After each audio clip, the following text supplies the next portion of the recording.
Welcome viewers, দেখতেই পাচ্ছেন এটি হলো ব্ল্যাক কাপ মাছ। যারা পুকুরে শামুক আছে যাদের, তাদের জন্য এই মাছগুলো খুবই উপকার। শিং মাছের সাথে ব্ল্যাক কাপ থাকলে, শামুক থাকলে ব্ল্যাক কাপ মাছগুলো দিলে অবশ্যই শামুকগুলো খেয়ে নেবে। শামুক কিন্তু খাবারের অনেক ক্ষতি করে, সবাই কিন্তু জানে না বিষয়টা। যারা ব্ল্যাক কাপ মাছ চাষ করতে চান অবশ্যই 100% আপনারা যারা কালচার দিয়েছেন শিং মাছ এবং কি পাবদা মাছ, গুলশা মাছ 100% 5 পিস 1 পিস মাছ দিতে পারবেন। 100% 1 পিস মাছ দিতে পারবেন মূলত।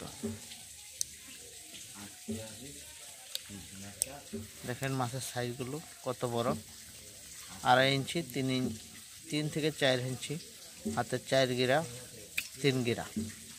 যদি মাছগুলো নিতে চান অবশ্যই আমাদের সাথে যোগাযোগ করবেন। আর আমাদের মাছের সাইজগুলো দেখতেই পাচ্ছেন, এই দেখেন মাছের সাইজ।